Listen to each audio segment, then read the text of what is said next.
Wellman TV. Bobby Aguilar. Kabanata 311. Nang marinig ang mga salitang ito, sa wakas ay nagliwanag ang mukha ni Dexter Blair na may bakas ng pagkagulat. Malamig niyang sinabi, sa huling pagkakataon na nakita ko siya, isa lamang siyang master, at ang posibilidad na direktang makatuntong siya sa kaharian ng Grandmaster ngayon ay talagang hindi mataas. So, nanalo ba talaga si Bobby Aguilar laban sa isang Grandmaster ng 5th rank bilang Master? Tumango ang tagapangasiwa at sinabing, oo. Oo, kung si Bobby Aguilar ay nasa Grandmaster realm din, walang dapat ikatakot, ngunit. Natahimik si Dexter Blair, ang kanyang mukha ay nagyayelo. Ang isang Master na natalo ang isang Grandmaster ay halos hindi narinig. Young Master, dapat ba tayong kumilos ng maaga at alisin ang Bobby Aguilar na ito? Pansamantalang iminungkahi ng Katie wala. Nang marinig ang mga salitang ito, ang mukha ni Dexter Blair ay agad na naging sobrang lamig. Malamig siyang tumingin sa kanyang Katie wala at sinabing, ano ang iminumungkahi mo? Na mas mababa ako kay Bobby Aguilar. Young Master, talagang hindi ko iyon sinasadya. Agad na lumuhad sa lupa ang takot na Katie wala. Malamig na sinabi ni Dexter Blair, siya ay walang iba kundi isang batik, at madali ko siyang durugan na parang langgam. Kung kikilos tayo ngayon, saan naruroon ang prestihiyo ng pamilya Blair? Oo, pinagpapawisan ang Katie wala at mabilis na tumango bilang tugon. Hindi gaanong nagsalita si Dexter Blair, tumingin sa labas ng bintana, nginisyo niya, wala pang kalahating taon ang natitira. Hindi ako naniniwalang makakagawa siya ng malaking pag-unlad sa kalahating taon na ito. Ang pagsulong mula sa ranggong Master hanggang Grandmaster sa kalahating taon ay isang ganap na imposibleng gawain. Kaya naman, hindi masyadong nag-alala si Dexter Blair. Kinabukasan. Pagkagising, nagsimulang maghanda si Bobby Aguilar ng mga table tasks para sa mga miyembro ng Dragon Tiger. Pino niya ang dalawang uri ng mga table tasks, ang isa para sa pagpapagaling ng mga pinsala at ang isa pa ay para mapahusay ang panloob na strength. Hanggat ang dalawang uri ng mga pildores na ito ay pinagsama sa pamamaraan ng pagpino ng katawan, si Bobby Aguilar ay may ganap na kumpiyansa sa pagkuha ng unang lugar. Dapat kong simulan ng closed-door training. Tinansya ni Bobby Aguilar ang oras at nag-isip sa sarili. Sa sandaling iyon, biglang sumugod si Claire Richardson sa silid. Niyugyug niya ang braso ni Bobby Aguilar at sinabing, hindi ba nangako kang dadalhin mo ako sa isang lugar? Kailan mo ba ako dadalhin? Sinabi ni Bobby Aguilar na medyo masakit ang ulo, maghintay ng ilang araw, okay. Hindi. Matigas na umiling si Claire Richardson. Gusto kong pumunta ngayon. Kung hindi ka pumayag, mananatili ako sa iyo. Seryosong pahayag ni Claire Richardson. Bumantong hininga si Bobby Aguilar bilang pagbibitiw, nag-isip sandali at sinabing, sige, dadalhin kita doon minsan, okay. Malaki. Agad namang tumango si Claire Richardson bilang pagsang-ayon. Kaya, kinuha ni Bobby Aguilar ang kanyang telepono at tinawagan si Conrad Schroeder. Nang i-connecta ang tawag, tinanong ni Bobby Aguilar, Conrad, saan ang pinakamalaking sementeryo sa Choiseul? Nataranta, nagtanong si Conrad na nalilito, Mr. Aguilar, ano ang kailangan mo ng sementeryo? Hindi itinago ni Bobby Aguilar ang katotohanan, tahasan niyang ipinaliwanag kay Conrad ang sitwasyon. Para makapag-cultivate si Claire, kailangan niyang umasa sa dark energy. Mataimtim na sabi ni Bobby Aguilar. Pagkatapos ng isang panahon ng tahimik na pagmumuni-muni, sinabi ni Conrad, karamihan sa mga sementeryo sa Shiglan City ay pampubliko, walang dark energy doon. Dito, nag-alinlangan sandali si Conrad bago nagpatuloy, gayunpaman, may alam akong lugar. Dati itong battlefield kung saan daan-daang tao ang sinasabing namatay. Nang marinig ito, sinabi kaagad ni Bobby Aguilar, halika at sunduin mo ako. Nasa bahay ako ni William Richardson. Oo, Mr. Aguilar, sagot ni Conrad. Pagkatapos ibaba ang tawag, biglang may na-realize si Bobby Aguilar. Isinasaalang-alang na si Conrad ay nasa pag-aari na ngayon ng banal na katawan, kasama ng kanyang Grandmaster na lakas, ang kanyang kakilakilabot na pisikal na katapangan ay malayo sa imahinasyon. Ang paggamit sa kanya upang subukan ang lakas ng kanyang sariling katawan ay tila isang magandang pagpipilian. Makalipas ang halos 10 minuto, dumating ang sasakyan ni Conrad sa front gate ni William Richardson. Matagal nang nakahanda si Claire Richardson, na nagpalit ng mga cool na damit. Maagang taglamig ngayon, at si Claire Richardson ay nanginginig sa lamig habang nakaupo roon. Bakit ang gown mong suot? Kumunot ang noo ni Bobby Aguilar. Mukhang maganda. Hindi mo ba alam, mas gusto ng mga magagandang babae ang estilo kaysa init? Humajijek si Claire Richardson. Si Bobby Aguilar ay tila walang magawa. Inabot niya ang kanyang palad at agad na binalot ng wave ng chi si Claire Richardson. Sa isang iglap, naramdaman ni Claire Richardson ang init na nagmumula sa kanyang katawan. Tara na! Ikinaway ni Bobby Aguilar ang kanyang kamay. Sumakay ang dalawa sa sasakyan ni Conrad at mabilis na tinungo ang kanilang destinasyon. Ang battlefield na ito ay nasa labas ng Shiglan City, ito ay dating Nayon. Ngunit, pagkatapos ng mga kakaibang insidente ay patuloy na nangyayari, ang mga tao sa Nayon ay naghiwa-hiwalay. Paliwanag ni Conrad.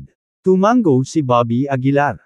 Sa paghusga mula sa mga salita ni Conrad, ang battlefield na ito ay tila isang perpektong lugar para sa paglilinang. Alter Anvang Roar over to Norse, Taninani Arnvea at Mi Village Conra na banggit. Hinarang ang lugar gamit ang tape ng pag-iingat, at may karatula pa sa tabi nito na nagbabasa, lugar na madaling ma-accident, ipinagbabawal ang pagpasok. Bumaba si Bobby Aguilar sa sasakyan, nakasimangot at nakatingala sa langit. Ang mga maitim na ulap ay natipon sa itaas ng Nayon, ang mas nakakatakot ay ang napakalaking mukha ng multo na tila nasa ilalim ng mga ulap na ito. Ano yan? Tanong ni Bobby Aguilar, sabay turo sa mukha ng multo sa langit. Kumunot ang noo ni Conrad at sinabing, wala akong nakikita. Anong meron? Wala.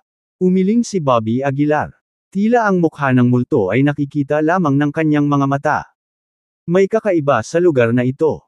Sabi ni Bobby Aguilar sa mahinang boses. Dapat kayong dalawa ay manatiling malapit sa akin mamaya at huwag gumala. Medyo kinakabahan si Claire Richardson at sinabing, bakit, anong meron?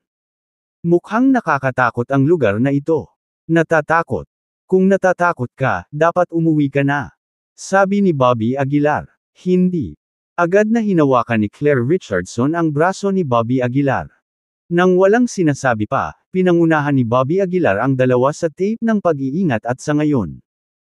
Ang mukha ng multo sa kalangitan ay palabas na nakabitin sa gitna ng Nayon. Kaya, dumiretso dito si Bobby Aguilar nang walang tigil. Ilang sandali pa ay dumating na silang tatlo sa ilalim ng mukha ng multo. Sinong nandyan? Umalis ka agad. Pagdating nila, isang bumang na boses ang tumunog. Paglingon nila ay may nakita silang dalawang binata na nakaharap sa kanilang dinadaanan. Tumingin si Bobby Aguilar sa dalawang lalaki at nagtanong, sino kayo? Tama na yang kalokohan mo. Naglilinang ang ating Panginoon, umalis na kayong lahat. Sigaw ng dalawang binata. Sabay-sabay nilang inilabas ang kanilang mga aura sa isang pagsabog. Grandmaster. Nagsalubong ang kilay ni Bobby Aguilar. Sa pamamagitan ng kanilang aura, ang kanilang antas ay nasa paligid ng isang unang ranggo na si Grandmaster. Nanunuya si Bobby Aguilar, walang kinalaman sa amin ang paglilinaw ng iyong Panginoon. Mapangahas. Ang aming Panginoon ay si Lord Flores. Umalis ka kung alam mo kung ano ang makakabuti sa iyo. Galit na sigaw ng dalawa. Muling nanunuya si Bobby Aguilar, grabe kang nangingibabaw. Pinapasok siya, pero bakit hindi tayo pinapayagan? Ang dalawang lalaki ay mayabang na sumagot, dahil ang aming lakas ay higit sa iyo, ang lugar na ito ay sa amin. Sinasabi mo ba kung mas malakas kami, may karapatan kaming paalisin ka? Napangisi si Bobby Aguilar. Ang dalawang lalaki ay casual na umamin, tama, kung mayroon kang mga kakayahan. Ganun ba? Pagkatapos ay pagbibigyan ko ang iyong hiling. Malamig na tugon ni Bobby Aguilar. Conrad, linisin mo ang field. Matigas na utos ni Bobby Aguilar. Oo. Humakbang si Conrad, at sa isang iglap ay sumabog ang kanyang aura. Kabanata 312. Kasabay ng pagbuga ng hininga, ang lakas ng Grandmaster ay agad na ipinakita ng walang pag-aalinlangan. Bahagyang nagbago ang mukha ng dalawang binata, at malamig nilang sinabi, "Hindi katakatakang napakayabang mo sa isang Grandmaster na nakaupo rito." Sa kabila ng kanilang mga salita, ang dalawang lalaki ay sumugod pa rin patungo kay Conrad Schroeder. Ang banal na katawan na nagtataglay na si Conrad ay may lakas na lampas sa imahinasyon. Ikinaway ni Conrad ang kanyang kamay, at ang kanyang malaking palad ay tumama sa kanilang mga mukha. Sa pisikal na lakas pa lang, diretsyong sinampal ni Conrad ang dalawa. "Magwala." Malamig na sabi ni Bobby Aguilar. Tinakpan ng dalawang lalaki ang kanilang mga mukha nang bumangon sila, itinuro si Bobby at sinabing, "Hinding-hindi ka pababayaan ng aming Panginoon." "Masyado kang magsalita." Unti-unting nanlamig ang mukha ni Bobby. Sa sandaling ito, isang matandang lalaki ang dahan-daang lumabas mula sa mga anino. Nilakad niya ang kanyang mga kamay sa kanyang likuran, ngumiti ng mahina, "Napakasobra mo, ginugulo ang aking kapayapaan at sinasaktan ang aking mga disipulo. Hindi ba't medyo sobra na? Guru." Nagmamadaling pumunta ang dalawang binata sa gilid ng matanda. Kinaweyan ng matanda ang kanyang kamay, at dahan-daang lumabas. Malamig na tiningnan siya ni Bobby at tinanong, "Ikaw ang tinatawag na Lord Flores?" "Hahaha. Oo," bahagyang tumanggo si Lord Flores. Tumingin siya kay Bobby at nagtanong, "Binata, interesado ka rin ba sa mga bagay dito? Sino ba ang hindi magiging interesado sa mga kayamanan?" Nakangiting sabi ni Bobby na hindi masyadong ngiti. Tawa ng tawa si Lord Flores at sinabing, "So true. Ayokong magkaaway sa labas. Pero una kong natuklasan ang kayamanang ito, kaya hindi ba tama na unahin kung sino ang nauna? First come, first served." Hindi mapigil ang mapangiti ni Bobby. Sinabi ng iyong alagad na hanggat ang isang tao ay may sapat na lakas, hindi na kailangang mga tuwiran. Malamig na sagot ni Bobby. Tumaas ang isang kilay ni Lord Flores, "Dahil lang sa Grandmaster sa tabi mo. Paano kung oo, at paano kung hindi?" Malamig na sagot ni Bobby. Bahagyang nagsalubong ang mga kilay ni Lord Flores, at pagkaraan ng ilang saglit na pag-iisip, muli siyang tumawa ng malakas, "Ayokong makipag-away sa mga tao sa labas. Dahil interesado ka sa kayamanang ito, bakit hindi mo ito hatiin?" Ito ay medyo nagulat kay Bobby dahil hindi niya inaasahan na si Lord Flores ay magiging kaaya-aya. "Pakiusap, tulungan mo ang iyong sarili," sabi ni Flores. "Ginoo Aguilar, mag-ingat sa kanyang panloloko," babala ni Conrad. Tumanggo si Bobby at bumulong, "Ingatan mo si Claire." Dahil doon, nanguna si Bobby at sinundan si Lord Flores. Habang lumalalim sila, mas lumalakas ang madilim na enerhiya. Nang marating nila ang lugar sa ilalim ng Ghost Face, ang dark energy ay umabot na sa isang nakakatakot na level. "Binata, narito ang lahat ng kayamanan.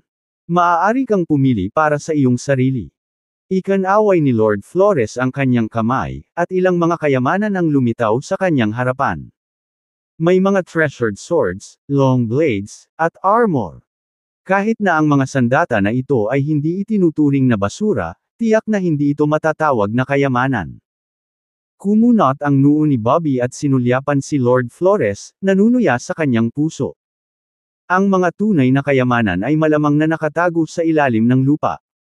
Nagtapon lang si Lord Flores ng ilang walang kwentang bagay, sinusubukang paalisin si Bobby sa lalong madaling panahon. "Iyan lang ba?" tanong ni Bobby na kunwaring walang pakialam. Tumanggo si Lord Flores, "Oo, kung gusto mo, kunin mo silang lahat." Nakangusong sabi ni Bobby, "Baka meron pa, di ba? Kung talagang gusto mong ibahagi sa akin, dapat mong kunin ang tunay na kayamanan." "Tunay na kayamanan? Hindi ko maintindihan ang ibig mong sabihin. Anong tunay na kayamanan? Nasa harapan mo na ang mga gamit."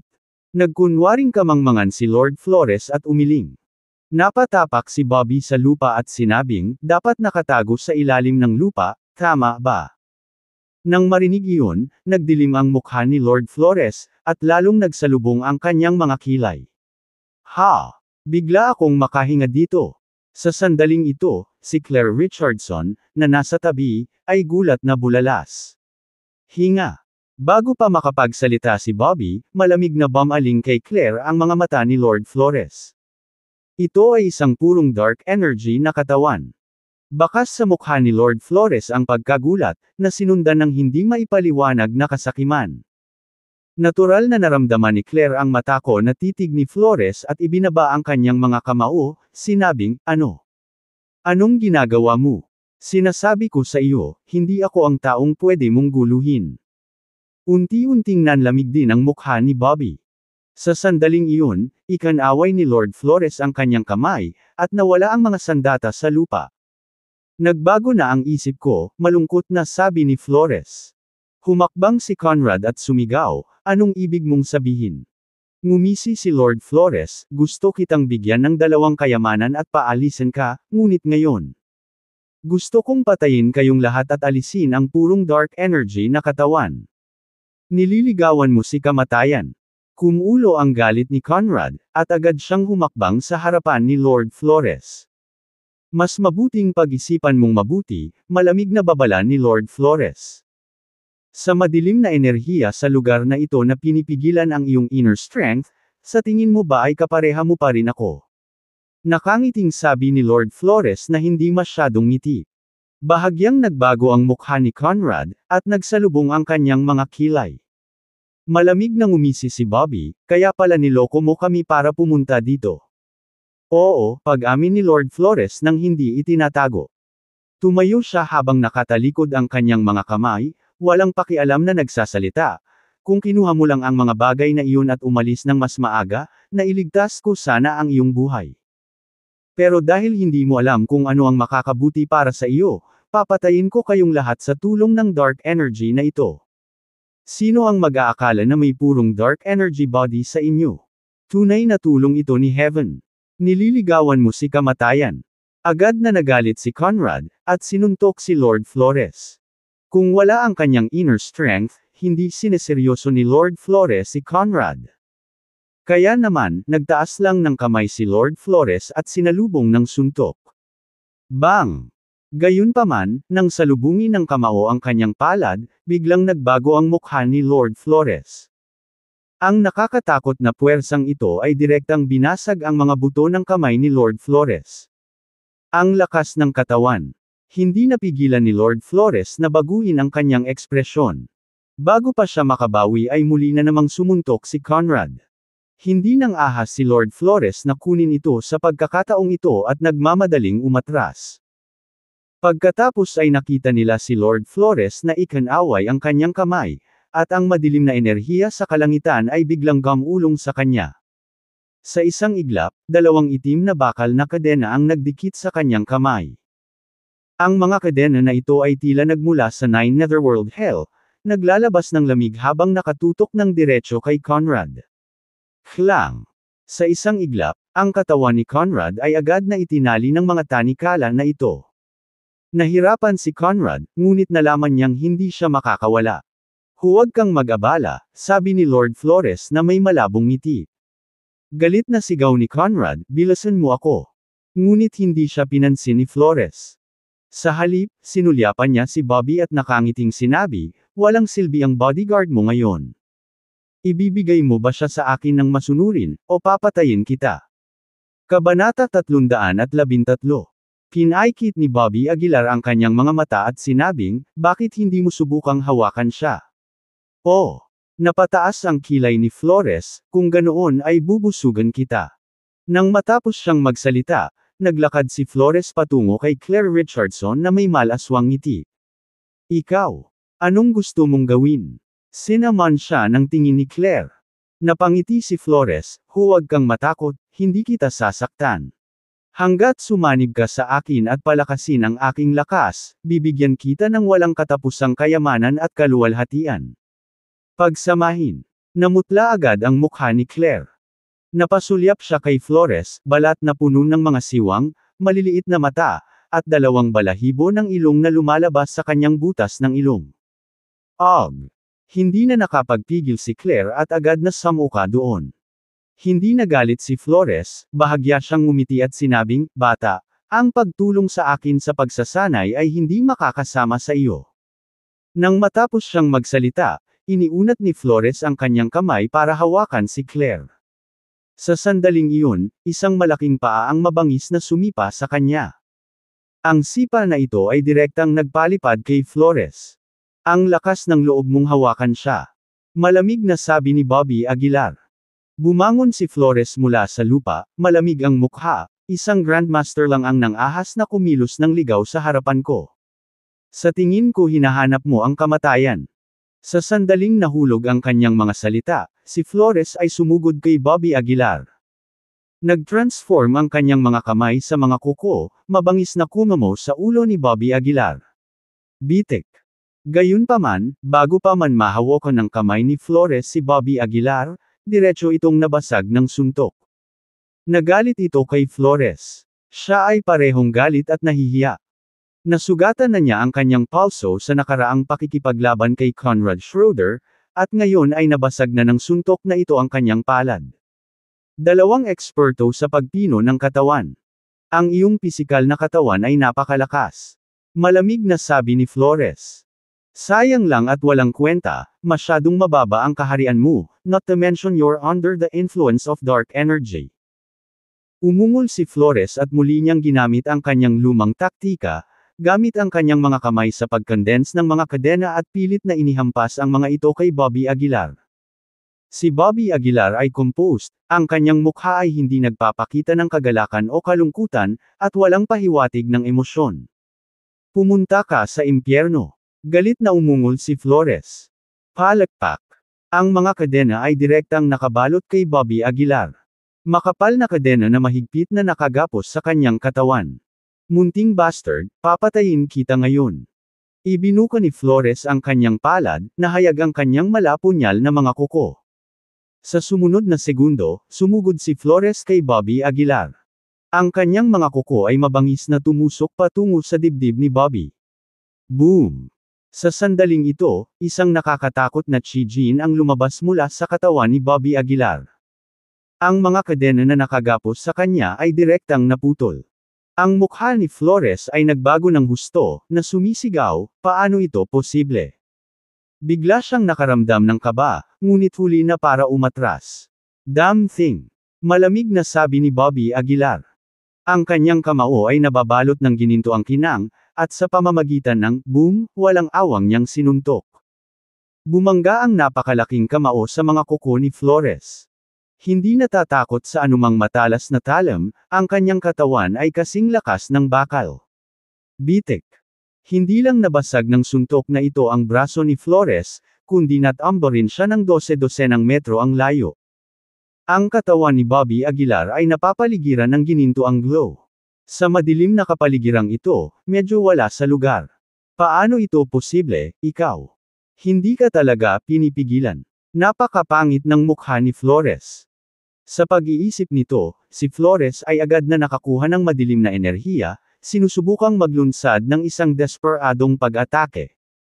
Gayunpaman, tulad ng ang madilim na enerhiya ay lumutang sa kanyang palad at hindi pa nakukuha, nagsimula itong maghiwa-hiwalay.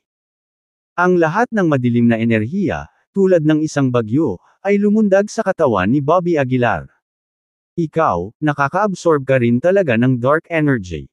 Lalong nabalot ng malamig na pawis si Flores. Hindi nakakagulat na mayroon kang isang purong dark energy na katawan sa paligid mo, siya ay isang tool sa paglilinang. Biglang may naisip si Flores. Layuan mo ang sarili mo.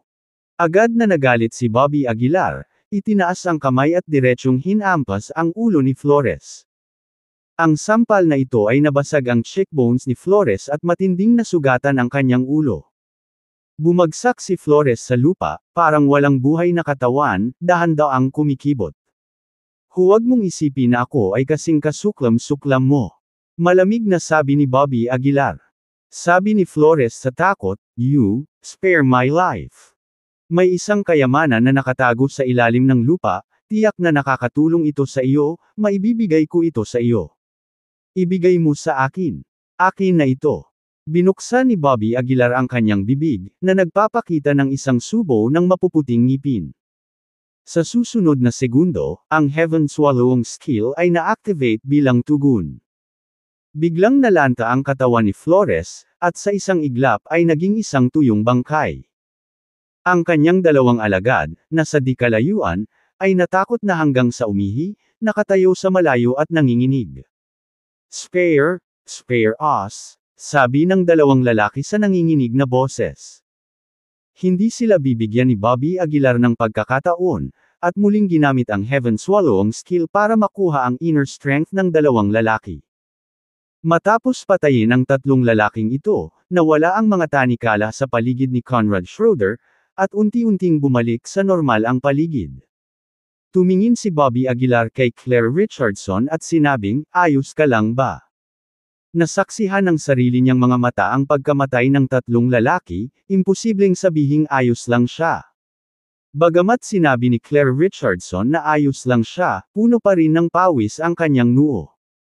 Ang kanyang mga ngipin ay nakadikit sa kanyang maputlang labi, at ang kanyang maselang katawan ay bahagyang nanginig. "Ako, ayos lang ako." Pinunasan ng nanginginig na kamay ni Claire Richardson ang pawis sa kanyang noo. Bahagyang napabuntong hininga si Bobby Aguilar at sinabing, "Claire, kung gusto mong tumapak sa landas ng paglilinang, tiyak na magkakaroon ka ng mga karanasang tulad nito.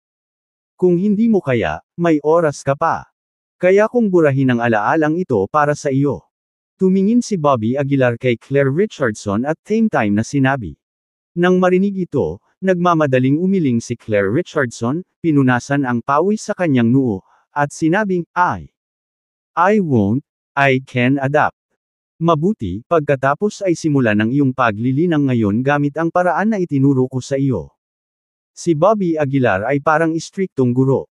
Agad na umupo si Claire Richardson at sinimulan ang kanyang breathing exercises. Sinubukan niyang pakalmein ang kanyang isip, sinusubukan na patatagin ang kanyang emosyon hanggat maaari. Sa panahong ito, tumayo si Bobby Aguilar sa tabi ni Claire Richardson, tahimik na pinapanood siya. Makalipas ang mahigit kalahating oras, sa wakas ay nakapasok na si Claire Richardson sa tamang estado. Ang nakapalibot na madilim na enerhiya ay dahan-daang natipon sa kanyang katawan, kahit na bumubuo ng isang maliit na puyo ng tubig sa paligid niya. Tama na yan. Tumango si Bobby Aguilar bilang pagsang-ayon.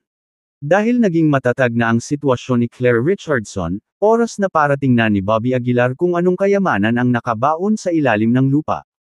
Nang magsisimula na si Bobby Aguilar, biglang iminulat ni Claire Richardson ang kanyang mga mata. Nahihiya niyang sinabi, "Bobby Aguilar, totoo ba ang sinabi ng taong iyon?" Ha!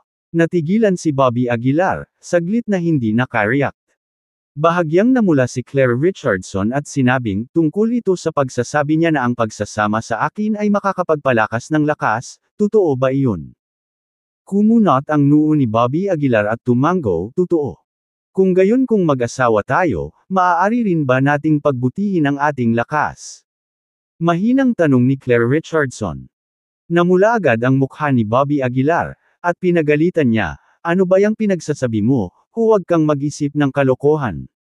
"Hindi ako nag-iisip ng kalokohan." Tumayo si Claire Richardson mula sa lupa. Hinayla niya si Bobby Aguilar sa gilid, "Ulong, gusto rin akong ilayo ng huling matandang lalaki, at ngayon gusto rin akong kunin ng lalaking ito ng Flores. Maaari akong makatakas ng 1 beses, 2 beses, ngunit maaari ba akong makatakas ng 10 beses? Kumunot ang noo ni Bobby Aguilar at sinabing, "Ano ang gusto mong sabihin?" Bumulong si Claire Richardson, "Dahil mahuhuli ako sa madaling panahon, mas mabuting hayaan na lang kita." Kabanata 314. Ang mga alalahanin ni Claire Richardson ay hindi walang batayan. Ang kanyang pisikal na konstitusyon ay maakit sa kalaunan. "Alam ko ang tungkol sa kwento ninyo ni Sister Emily, pati na rin sa pakikitungo ninyo kay Dexter Blair," sabi ni Claire nang hindi tinatanong. "Kanina, akala ko hindi ka sapat para kay Emily, pero ngayon, sa tingin ko, ikaw lang ang bagay sa kanya, kaya kailangan mong manalo. Kung talagang makakatulong ako na pahusayin ang iyong mga kakayahan. Parang dapat akong tumulong." Sa pagtatapos ng kanyang pagsasalita, ang boses ni Claire ay halos hindi marinig, tulad ng isang lamok. Huwag kang maging pabigla-bigla, at bawal kang magkaroon ng ganoong pag-iisip, mahigpit na saway ni Bobby Aguilar. Hindi ko kailangan ng tulong mo, kaya kung manalo laban kay Dexter Blair. Ikaw naman. Gagawin ko ang lahat para protektahan ka. Yumuko si Bobby para harapin siya. Nang makita ito, mabilis na sumagot si Claire, dapat kang mangako. Kapag may nangyari sa akin, mananagot ka. Sige, sige. Ako ang may pananagutan, sagot ni Bobby na may halong kawalan ng kakayahan. Magnilay-nilay, huwag nang mag-aksaya pa ng oras.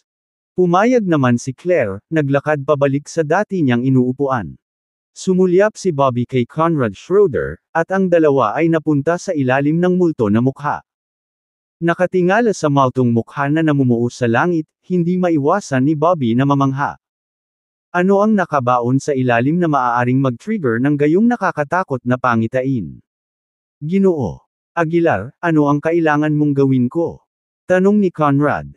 Itinuro ni Bobby Aguilar ang lupa sa ilalim ng kanilang mga paa at sinabing, hukayin mo mula rito. Sa abot ng iyong makakaya, hanggang sa may mahanap ka. Tumango si Conrad. Walang alinlangan, ang pisikal na kapangyarihan ni Conrad ay isang mahusay na pagpipilian para sa paghuhukay. Kasabay ng mga galaw ng dalawa, isang malaking butas ang lumitaw sa lupa. Palalim ng palalim ang butas, na umaabot ng mahigit 10 metro sa isang kisap mata. Nakalulungkot, walang nasa ilalim. Maaaring nahukay ako sa maling lugar. Nag-isip si Bobby, nakasimangot. Ginoo Aguilar, dapat pa ba tayong maghukay? Tanong ni Conrad. Tumango si Bobby, ituloy mo ang paghuhukay. Sa makatuwid, nagsimulang magtrabaho muli ang dalawa, naghuhukay pababa. 10 metro pa at wala pa rin silang nakita. Sa oras na ito, unti-unting dumidilim, at si Bobby at Conrad ay basang-basa ng pawis. Maling lugar ba talaga ang hinukay ko? Oh, nagkamali ba ako ng hula? Hindi ba nasa ilalim ng lupa ang bagay? Nagsimulang magduda si Bobby.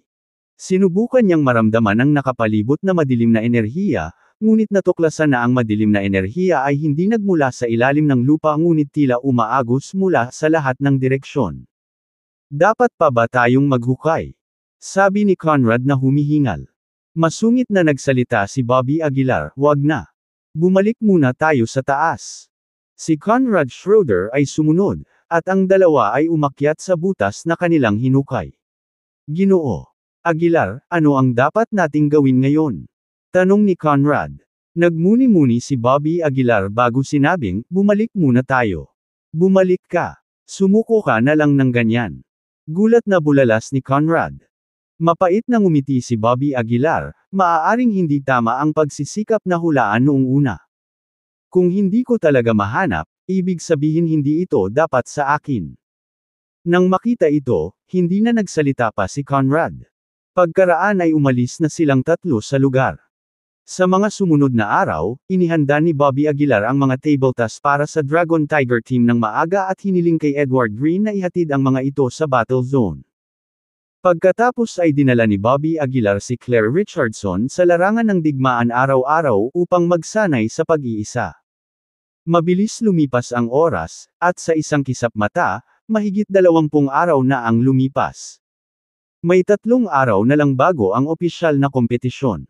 Sa araw na ito ng madaling araw, maagang nagpakita si Bobby sa Choiseul Battle Zone. Sa larangan ng pagsasanay, si Zane Avery ay nag-eehersisyo sa mga miyembro ng koponan. Nang makita si Bobby Aguilar, naghiyawan ang mga miyembro, narito na si Coach Bobby. Pagkarinig nito, lumingon si Zane Avery para harapin si Bobby. Coach Bobby. Bati ni Zane Avery kay Bobby. Tumango si Bobby Aguilar at sinabing, Commander Zane, kumusta ang training? Nag-thumbs up si Zane Avery kay Bobby Aguilar at sinabing, nakakamangha ang mga diskarte mo. Sa loob lamang ng 1 buwan, ang kakayahan ng aming mga miyembro ay kapansin-pansing bumuti. Ang iba pang mga miyembro ay tumunog din, Mr. Aguilar, salamat sa iyo, talagang kamangha-mangha ang iyong plano. Oo, at pagkatapos inumin ang mga tabletang ibinigay mo sa amin, nakarating ako sa Grandmaster stage. Nang makitang ang lahat ay masigasig na nagpalakpakan, tumanggo lamang si Bobby Aguilar bilang pagsang-ayon.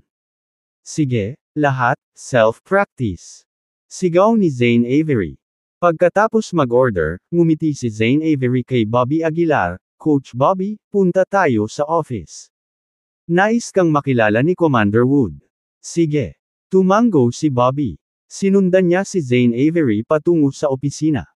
Sa opisina, nilalasap ni Commander Wood ang kanyang tsaa, ang ekspresyon sa kanyang mukha ay nagpapakita ng kasiyahan. Commander Wood, nandito na si Coach Bobby.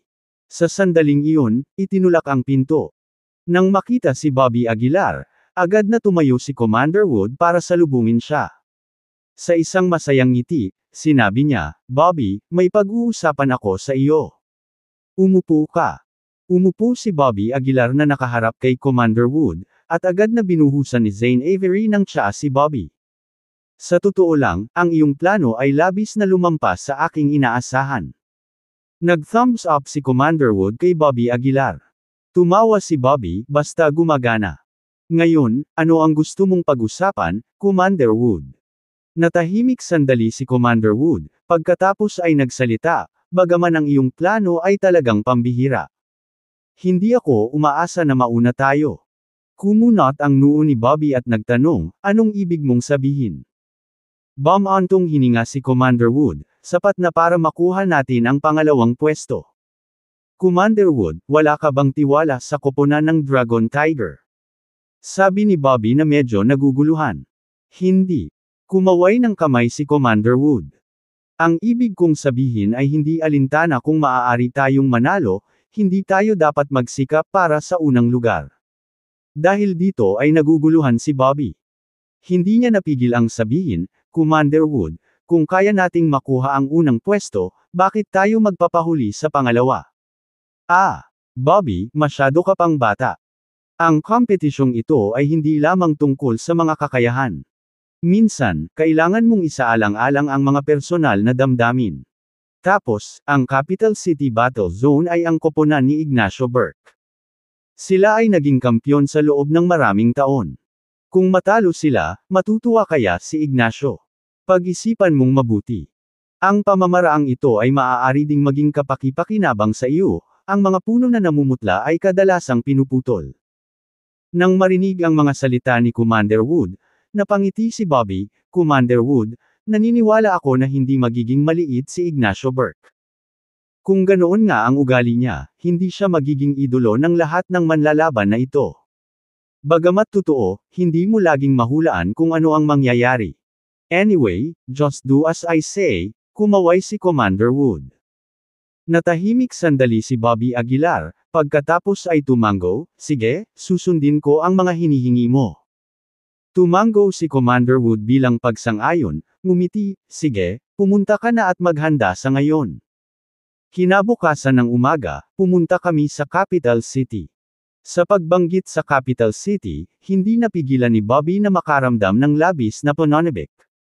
Pumayag naman siya at saka tumalikod para umalis sa battle zone. Nakatayo sa pasukan ng battle zone, tumingin si Bobby sa hilaga, mahinang bumubulong, Capital City, nandito ako. Kabanata 315. Ang Capital City ay may espesyal na kahalagahan para kay Bobby Aguilar. Sa pagkakataong ito ang kanyang unang pagbisita sa Capital City. Pagka-uwi, si Bobby Aguilar ay nagpalipos ng isang gabing walang tulog, ang kanyang emosyon ay isang masalimuot na halo. Ang kagalakan, pagkabalisa, at pag-asa, lahat ay humantong sa isang napakatinding pakiramdam ng pag-asa. Kinabukasan. Matapos gawin ang lahat ng kinakailangang paghahanda, tahimik na hinintay ni Bobby Aguilar ang pagdating ng bukas. Matapos malaman ang tungkol sa paglalakbay ni Bobby Aguilar sa Capital City, masigasig na nagboluntaryo si Edward Green, pupunta rin ako. Noong una ay ayaw isama ni Bobby Aguilar si Edward, ngunit naisip niya na ito ay isang magandang pagkakataon para kay Edward na palawakin ang kanyang pananaw, kaya pumayag siya. Kinaumagahan, maagang dumating si Bobby Aguilar, kasama si Edward Green sa Choiseul Battle Zone. Lahat ng 18 miyembro ng koponan ay naghihintay na sa lugar ng pagsasanay. Personal na pinamunuan ni Commander Wood ang koponan, na nagpakita kung gaano siya kaseryoso sa bagay na ito. Sa pagdating ni Bobby Aguilar, sabay-sabay na sumigaw ang lahat ng miyembro ng team, "Hello, Coach Bobby."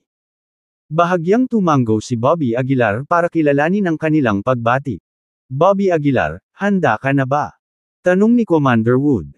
Ngumiti si Bobby Aguilar at sumagot, "Oo, maaari na tayong umalis." "Mabuti." Gamit ang kanyang malaking kamay, ipinahayag ni Commander Wood, "Tara na." Sumakay na ang lahat sa sasakyan. Bilang head coach at assistant coach, natural na kinailangan nina Bobby Aguilar at Zane Avery na manatili kasama ang maraming miyembro ng. Mula nang ipakilala ni Bobby Aguilar ang plano sa pagsasanay, ang mga miyembro ng koponan ay nagkaroon ng malaking paghanga para sa kanya, kahit na higit pa sa kanilang pagsasaalang-alang kay Zane Avery. Sa paglalakbay na ito, ginugol ni Bobby Aguilar ang karamihan sa paglalakbay sa pakikipag-chat sa iba't ibang miyembro ng koponan. Pagdating sa airport, nagsimula ang lahat sa paglalakbay patungong Capital City. Capital City Battle Zone, isang malaking lugar ng pagsasanay. Ito ang venue ng kompetisyon. Maraming mga koponan ang dumating ng maaga. Ang bawat koponan ay may 18 miyembro, at ang paraan ng kompetisyon ay simple at brutal, mahalagang isang koponan laban sa isa pa. Pagsapit ng tanghali, sa wakas ay dumating si Bobby Aguilar at ang kanyang koponan sa Capital City Battle Zone. Tumayo si Bobby Aguilar sa pasukan ng Battle Zone, huminga ng hangin ng Capital City, bumulong siya, kaya ito ang Capital City. Bobby Aguilar, bilang head coach, kailangan mong pamunuan ang koponan, bilasan natin. Paalala ni Commander Wood. Tumango si Bobby Aguilar. Nang malapit na niyang pamunuan ang koponan sa training ground, biglang sinabi ni Commander Wood, "Bobby Aguilar, huwag mong kalimutan ang ipinaalala ko sa iyo." "Naiintindihan ko," tugon ni Bobby Aguilar. Pagkatapos, pinangunahan ni Bobby Aguilar, kasama si Zane Avery, ang lahat sa lugar ng pagsasanay. Para naman kay Commander Wood, pumunta siya sa mga stand. "Harry, hindi ka na magtatagal ulit sa rank ngayon, di ba?" Pagkaupo niya ay may katatawan ng panunukso ng isang medyo may edad na lalaki sa tabi niya. Ang nasa katanghaliang gulang na lalaking ito ay mula sa Central Plains Theater Command. Sa paglipas ng mga taon, ang Choiseul Battle Zone ay palaging nasa huling ranggo, at ang rehiyon ng Central Plains ay palaging nasa pangalawa sa huli. Kaya naman, sa tuwing nagkikita ang dalawang pinunong ito, pinagtatawanan nila ang isa't isa. "Stuart, natatakot ako na kailangan naming iwan sa iyo ang huling lugar sa taong ito," casual na sagot ni Commander Wood. Tumawa ng malakas ang lalaking kilala bilang Stuart, "5 beses mo nang sinasabi sa akin yan." Namula ang mukha ni Commander Wood, sumagot siya, "Sa pagkakataong ito, ang Choiseul Battle Zone natin ay gumawa ng isang henyo na humawak sa tungkulin ng coach. May pagkakataon tayong mag-rank sa kahit top 3. Haha, isang henyo. Lumalaki ba ang isang henyo sa Choiseul? Ano ang kanyang pangalan? Si Conrad Schroeder ba?"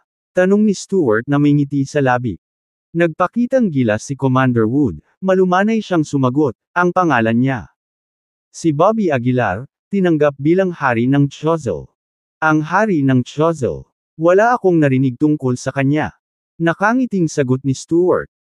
Sumunod, itinuro niya ang kanyang sariling koponan, at idinagdag, "Ang aming head coach para sa kompetisyong ito ay isang tunay na Grandmaster, na ipinahayag bilang isang henyo ng rehiyon ng Central Plains. Sa totoo lang, ang layunin namin ay makapasok sa nangungunang 5. Tungkol sa huling lugar, mas mabuting itago mo ito para sa iyong sarili." Dagdag ni Stuart na may kasamang tawanan. Huminto si Commander Wood at hindi sumagot. 2 oras ang natitira bago ang opisyal na kompetisyon. Samantala, maraming commander ang nakaupo sa mga kinatatayuan at nagpalitan ng kasiyahan. Bilang head coach, natural na responsable si Bobby Aguilar sa pagtugon sa koponan. "Bobby Aguilar, nakikita mo ba ang pangkat na iyon?" Sa sandaling ito, itinuro ni Zane Avery ang isang maliit na koponan sa hindi kalayuan at nagtanong. Tumango si Bobby Aguilar, nagtanong, "Paano sila?" Sabi ni Zane Avery, they are from the Central Plains Theater Command, our main rivals. Sa paglipas ng mga taon, palagi kaming nakikipagbuno sa penultimate na lugar, ngunit hindi pa kami nanalo. Nag-aaway sa pangalawang huling lugar. Kahit na ma-achieve natin yun, parang malayo sa glorious, di ba? Medyo walang magawang sagot ni Bobby Aguilar. Inikot ni Zane Avery ang kanyang mga mata at sinabing, hindi mo gets. Sa mundong ito walang nakakaalala sa pangalawang lugar, ngunit naaalala ng lahat ang huli. Siguro. Hinawakan ni Bobby Aguilar ang kanyang ilong at tahimik na bamulong. Nga pala, pupunta ba si Ignacio Burke ngayon? Biglang may naisip si Bobby Aguilar. Tumango si Zane Avery, kadalasan, pupunta siya para manood. Si Bobby Aguilar ay napuno ng pag-asa. Anong uri ng tao si Ignacio Burke, na iginagalang na parang Diyos? Sa gitna ng kanilang pag-uusap, biglang naglakad ang head coach ng Central Plains Theater Command patungo kay Bobby Aguilar. Diretso siyang naglakad palapit kay Bobby Aguilar, nakangiti ng matamis, so, ikaw ang head coach mula sa Choiseul Battle Zone.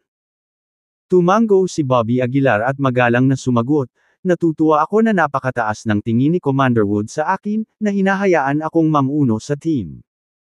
Pinalaki ng binata si Bobby Aguilar at nginisyan, an inner strength. Great Master. Nauubusan na ba ng tao ang Choiseul Battle Zone?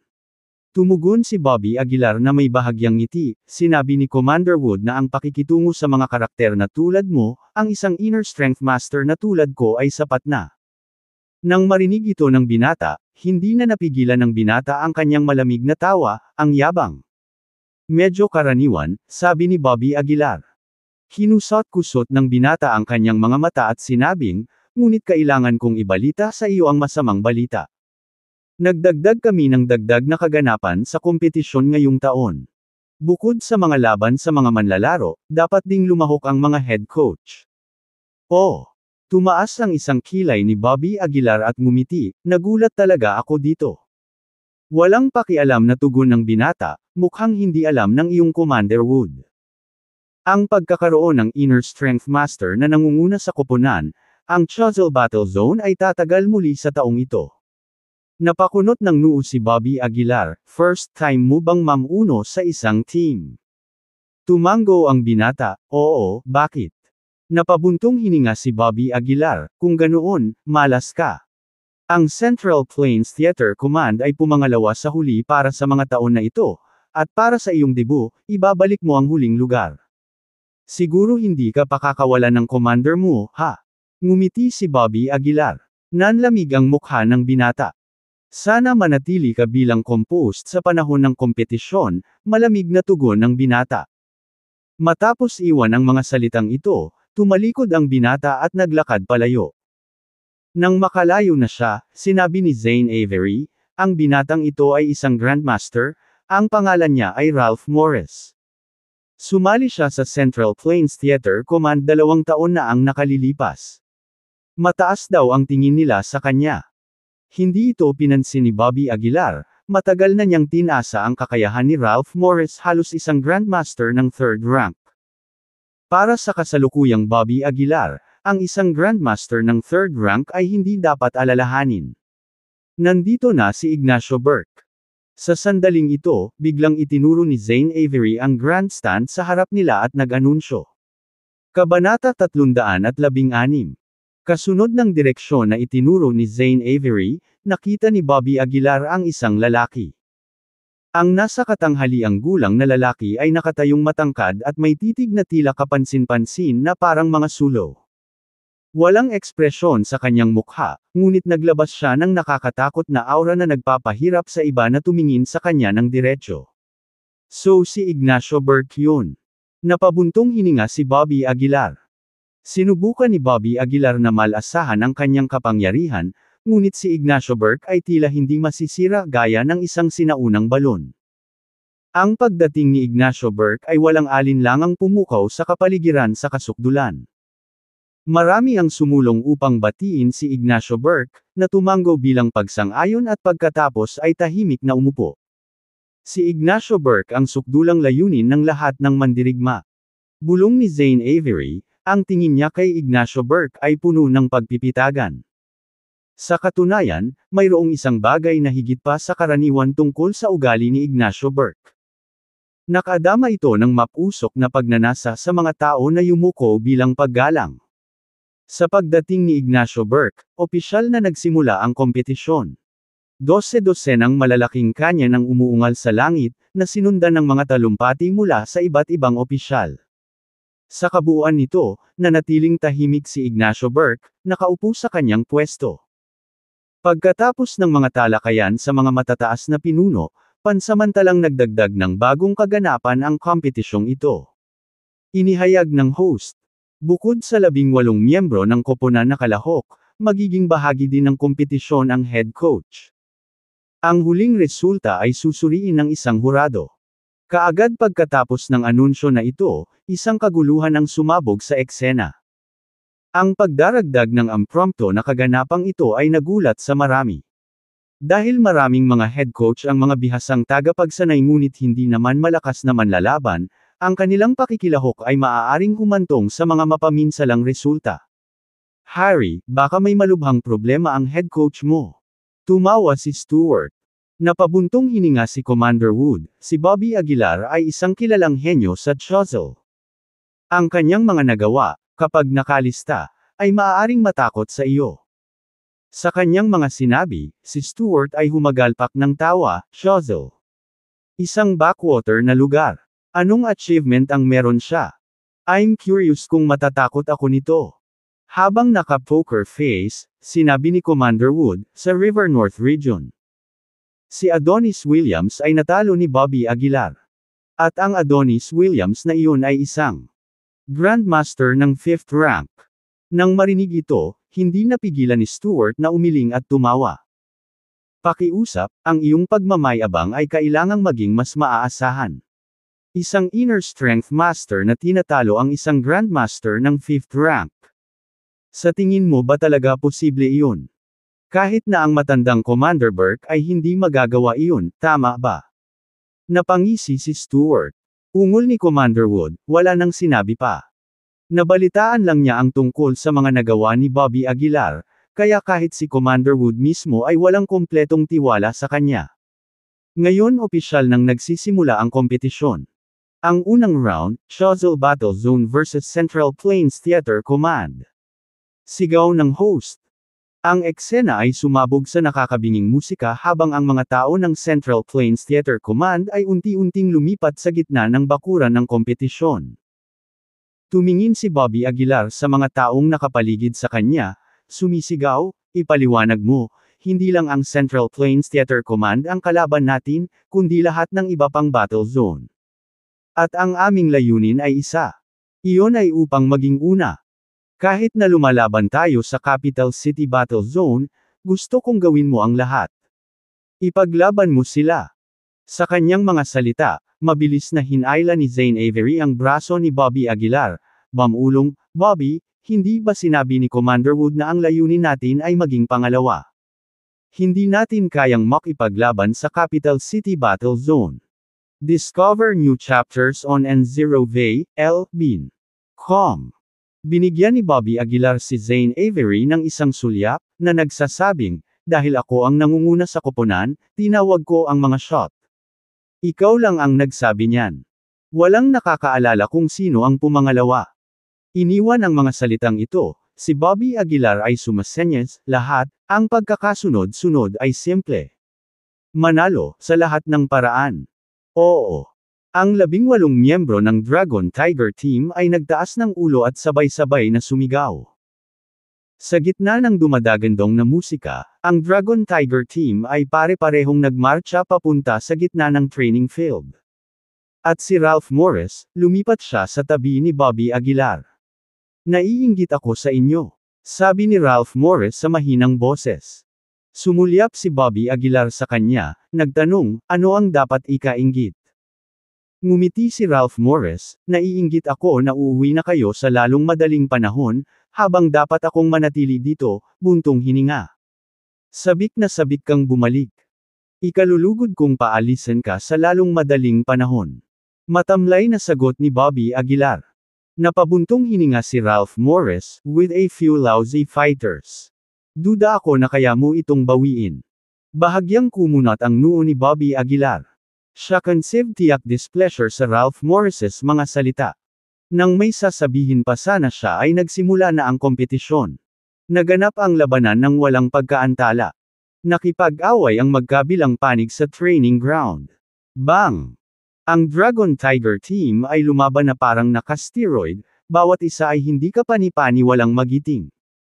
Isa-isa nilang pinatumba ang oposisyon. Ang mga paglilitis ay ganap na isang panig dahil ang mga tripulante ng Central Plains ay naging isang rutang hukbo. Pagkalipas lamang ng 5 minuto, ang lahat ng mga miyembro ng Central Plains crew ay nag-ground at hindi na makabangon habang halos walang miyembro ng Dragon Tiger team ang nasaktan. Nang makita ito, naging malungkot ang mukha ni Ralph Morris. Paano ito posible? Panay ang tingin ni Ralph Morris sa stage, gulat na gulat. Humalaklak si Bobby Aguilar, tumugon, mukhang nanalo lang kami, ang iilan ay walang kabuluhan ayon sa iyong mga salita. Pinandilatan ni Ralph Morris si Bobby Aguilar, malamig na sumagot, not bad. Pero hindi mahalaga. Makakaganti ako sa lahat ng puntos. Talaga. Gusto kong makitang mangyari iyon. Nakangiting sagot ni Bobby Aguilar. Napabuntong hininga si Ralph Morris at tumalikod na para maglakad palayo. Ang 18 mula sa Central Plains Theater Command ay malungkot na lumabas ng entablado. Si Ralph Morris ay nakatayo sa kanilang gitna, nagmumura ng makamandag. Stuart, ipauubaya ko na sa iyo ang posisyon ng huli, huwag kang magpasalamat. Tawa ng tawa si Commander Wood. Pananatiling malamig ang mukha, sinabi ni Stuart, huwag masyadong magdiwang, hindi pa ito tapos. Ang mga natitirang battle zone ay nagsimula na rin sa kanilang mga talakayan. Ang Chozel Battle Zone na ito ay tila iba kaysa dati. Nabalitaan kung pinalitan nila ang head coach. Tinapos nila ang laban sa loob ng 5 minuto, nakakagulat ang ganoong kahusayan. Si Ignacio Burke, sa kinatatayuan ng manunood, ay nakaupo pa rin doon na halos nakapikit ang mga mata, na tila hindi pinapansin ang kahangahangang gawan ng Chozel Battle Zone. Chozel Battle Zone ang nanalo sa buong laban. Susunod, ang mga head coach ng mga koponan ay lalahok. Sigaw ng host sa stage. Naway magkaroon tayo ng 2 head coach, pakiusap. Sa sandaling lumabas ang mga salita sa kanyang bibig, agad na tumakbo si Ralph Morris sa field at sinenyasan si Bobby Aguilar upang dalhin ito. Samantala, si Bobby Aguilar ay lumakad ng dahan-dahan at kusa. Makakamit ko ang tagumpay sa loob ng 5 minuto at eye level ang score. Malamig na sabi ni Ralph Morris. Humalaklak si Bobby Aguilar bilang tugon, ipapatumba kita sa loob ng 3 minuto at diretsyong mapopromote sa final round. Magarbo. Gusto kong makita kung hanggang kailan ka makakatagal. Sigaw ni Ralph Morris. Ang kapangyarihan ng isang pangalawang ranggo na Grandmaster ay sumambulat sa isang iglap. Lumalabas, second-rank Grandmaster ka lang. Na-overestimate kita. Umiling si Bobby Aguilar. Kung ikukumpara sa mabangis na kapangyarihan ni Ralph Morris, si Bobby Aguilar ay nagpakita ng sobrang kalmado, hindi naiiba sa isang ordinaryong tao. Mukhang pumayag ka na. Kung gayon, papauwiin na kita kaagad. Sumigaw si Ralph Morris, ang kanyang kapangyarihan sa chi ay sumabog, binombo si Bobby Aguilar na parang baras na palaso na inilabas mula sa bowstring. Ang kanyang katawan ay nabalot ng isang malakas na aura, kahit na lumilikha ng mga ipoy-po sa paligid niya.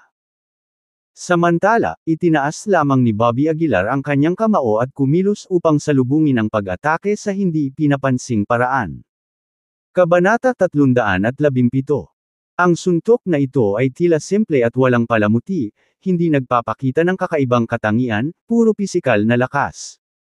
Biglang tuwang-tuwa si Ralph Morris at umungal, wala kang alam tungkol sa lakas ng loob. Gayunpaman, napangiti si Bobby Aguilar, ikaw ang walang alam tungkol sa pisikal na lakas. Sa sandaling bumagsak ang kanyang mga salita, ang kamao ni Bobby Aguilar ay mabangis na damapo sa katawan ni Ralph Morris. Ang nakakagulat ay sa ilalim ng suntok na ito, ang katawan ni Ralph Morris ay agad na lumipad palabas ng training field na parang sirang saranggola, dumiretso sa stand. Boom! Sa huli, lumapag ang katawan ni Ralph Morris sa mga kinatatayuan, nadurog-durog ang mga upuan. At ang lokosyong ito ay nasa tabi mismo ng Ignacio Burke. Nagkaroon ng kaguluhan sa eksena. Hindi makapaniwala ang lahat sa kanilang nasaksihan. Isang inner strength great master, na gumagamit lamang ng pisikal na lakas, ay direktang winasak ang isang grandmaster palayo. How the hell was that possible? Ha, Stuart, mukhang ikaw ang walang alinlangan na bottom contender ngayong taon. Ha. Si Commander Wood ay nakaupo sa entablado, tumatawa na nakabuka ang bibig. Namumula ang mukha ni Stuart habang galit na bumangon, nagngangalit ang kanyang mga ngipin at sinabing, basura, talagang basura siya. Wala pang isang minuto ang itinagal ni Ralph Morris sa field bago direktang natamba.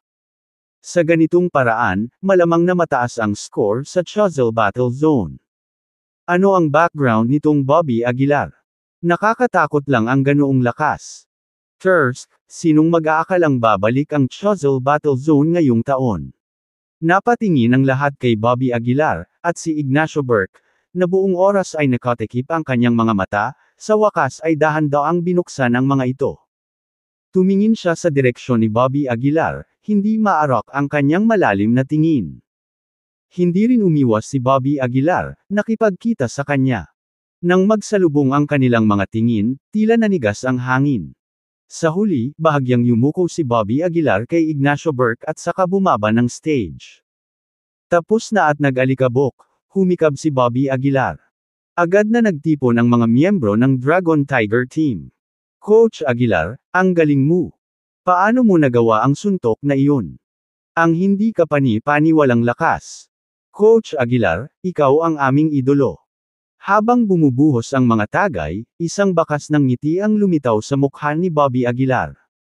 Mula nang lunukan ang inner core na ibinigay sa kanya ni Evelyn Norton, si Bobby.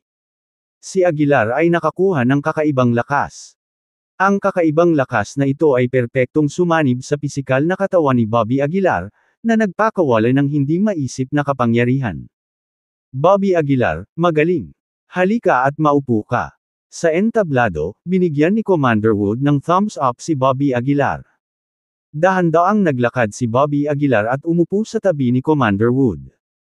Bobby Aguilar, ang iyong titulo bilang King of Chozel ay talagang karapat-dapat.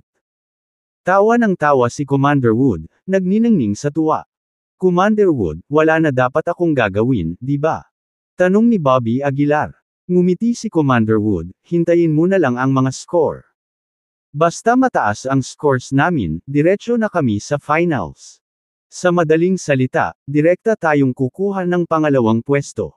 Matatapos na ang misyon mo. Bahagyang tumango si Bobby Aguilar, hindi na nagsalita pa. Sa entablado, nagsimulang umiskor ang mga hurado. Naghihintay ang lahat dahil gusto nilang malaman kung anong mga marka ang ibibigay para sa gayong labis na pagtatanghal. Pagkatapos ng unanimous scoring ng mga judges, ang Chozel Battle Zone ay nakakuha ng 100 points. Sa sandaling ito, inihayag ng host. Dahil sira ang mga stand, nabawas ng 1 puntos. Ang huling puntos ay 79 na puntos. Sa sandaling lumabas ang mga salitang ito, si Commander Wood ay hindi napigil ang tumawa. Bobby Aguilar, ikaw talaga ang bayani ng aming Chozel Battle Zone. Patuloy na tinatapik ni Commander Wood ang balikat ni Bobby Aguilar. Nagtaka si Bobby Aguilar, Commander Wood, ilang puntos ba ang nakuha natin noong nakaraang taon? Namula ang mukha ni Commander Wood nang sabihin niya, huwag ka nang magtanong, bakit ang dami mong gustong malaman? Tumawa ang isang tao sa malapit at nagsabi, noong nakaraang taon ay 38 puntos, Old Wood, nahihiya ka pa rin ba? Umalis ka. Halos mamula si Commander Wood. Tumayo si Bobby Aguilar at sinabing, Commander Wood, wala na akong kinalaman dito, di ba? Tumango si Commander Wood at sinabing, 99 points, sapat na para dumiretso sa finals. Libre ka ngayon, hintayin mo na lang na magsisimula ang finals bukas. Sige, alis muna ako. Sabi ni Bobby Aguilar. Saan ka pupunta? Nagmamadaling tanong ni Commander Wood. Hindi sumagot si Bobby Aguilar, ngunit ang kanyang mukha ay puno ng hindi maipaliwanag na ngiti. Pagkatapos umalis sa Capital City Battle Zone, naghihintay si Edward Green sa pintuan. Nang makita si Bobby Aguilar, mabilis siyang naglakad at nagtanong, paano nangyari iyon? Kinaweya ni Bobby Aguilar ang kanyang kamay at sinabing, anyway, pwede muna tayong umalis. Umalis ka muna. Saan? Nagtatakang tanong ni Edward Green. Huminga ng malalim si Bobby Aguilar, pinipigilan ang pananibik sa kanyang puso, at sinabing, sa pamilya Taylor. Ang pamilya Taylor ng Capital City ay matatagpuan sa isang malaking estate. Sa ginintoang lupain ng Capital City, napakalaki ng ari-arian ng pamilya Taylor. Mahigpit ang seguridad dito, maging ang mga bantay sa pasukan ay mga inner strength great masters. Ang nakakaloka pa ay ang buong villa ay gawa sa bulletproof materials. Bilang isa sa pinakamalaking aristokratikong pamilya sa Capital City, hindi mahirap hanapin ang address ng pamilya Taylor. Matapos makuha ni Bobby Aguilar ang address ng pamilya Taylor, sumakay siya ng taxi papunta sa kanilang estate. Hanggang doon, tuwang-tuwa si Bobby Aguilar. Ang kanyang puso ay marahas na tumitibok. Ang pag-iisip na makita si Emily Taylor sa lalong madaling panahon ay lalo siyang nasasabik. Matapos ang mahigit isang oras na biyahe, sa wakas ay nakarating na sila sa pasukan ng estate ng pamilya Taylor. Sige, ihahatid na kita dito. Hindi ka na makakapasok pa sa loob. Sabi ng driver. Sumagot si Bobby Aguilar at sinabing, salamat, guro. Pagkababa ng sasakyan, tumingala si Bobby Aguilar sa napakalaking manor. Ito ay mas katulad ng isang kastilyo kaysa sa isang villa. Kung titingnan mo, hindi mo makita ang katapusan. What a grand place! Napalunok ng laway si Edward Green at sinabi sa mahinang boses. Huminga ng malalim si Bobby Aguilar, sinubukang panatilihin ang kanyang kalmado, at naglakad patungo sa estate ng pamilya Taylor. Tumigil ka. Mabilis, nakita ng mga bodyguard na responsable para sa seguridad sa pasukan ng figure ni Bobby Aguilar. Dalawang tao ang mabilis na humakbang para harangan ang dinadaanan ni Bobby Aguilar. Hindi ka maaaring pumasok sa estate ng pamilya Taylor nang walang imbitasyon. Malamig na sabi ng bodyguard. Napabuntong hininga si Bobby Aguilar at medyo nasasabik na, maaari mo ba akong tulungang magpasa ng mensahe? Gusto kong makita si Miss Taylor. Miss Taylor. Sinong Miss Taylor? Tanong ng bodyguard na may malamig na mukha. Bahagyang kumunat ang mga kilay ni Bobby Aguilar. Tila maraming anak ang pamilya Taylor. Gayunpaman, ito ay may katuturan. Ang isang nangungunang aristokratiko pamilya tulad ng pamilya Taylor ay magkakaroon ng hindi mabilang na mga sangay. Gusto kong makita si Miss Emily Taylor. Sabi ni Bobby Aguilar. Gusto mo bang makita si Miss Taylor? Mabilis na lamambot ang ugali ng bodyguard. May appointment ka ba? Patuloy na tanong ng bodyguard. Umiling si Bobby Aguilar at sinabing, hindi, maaari mo ba akong tulungang magpasa ng mensahe? Sabihin mo lang na Bobby Aguilar ang pangalan ko. Bobby Aguilar. Kumunat ang noo ng bodyguard na tila hindi pamilyar sa pangalan nito. Hindi man sila makalapit ng walang appointment, natakot din ang mga bodyguard na maantala ang mahahalagang bagay ni Miss Taylor. Kaya, sinabi ng bodyguard, maghintay ka dito sandali, ipapasa ko ang mensahe. Kabanata 318. Maraming salamat, magalang na sagot ni Bobby Aguilar. Nang walang sabi-sabi, tumalikod ang isa sa mga bodyguard at pumasok sa estate ng pamilya Taylor. Sa loob ng villa, si Emily Taylor ay nakaupo sa tabi ng bintana, binuklat ang isang dokumento sa kanyang mga kamay. Si Emily ay palaging maasikaso sa mga operasyon ng kumpanya, at sinasadya siya ni Old Master Mike Taylor. Sa sandaling iyon, may kumatok sa pinto. Come in, sabi ni Emily nang hindi man lang nakataas ang ulo. Dahan-daang bumukas ang pinto, tumambad sa labas ang katiwala ng bahay. Miss Taylor, may isang lalaki sa labas na nagsasabing siya si Bobby Aguilar ay naghahanap sa iyo, sabi ng katiwala, yumuko. Nang marinig ang pangalan, tila naguguluhan ang mukha ni Emily. Nagmamadali siyang tumingin sa katiwala at nagtanong, ano ang sinabi mo sa kanyang pangalan? Bobby Aguilar, ulit ng Katie wala.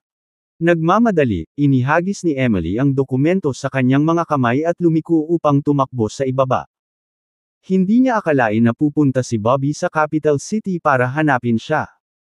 At hindi niya inaasahan na magkakaroon ito ng lakas ng loob na bisitahin siya ng personal. Ang ari-arian ng pamilya Taylor ay malawak.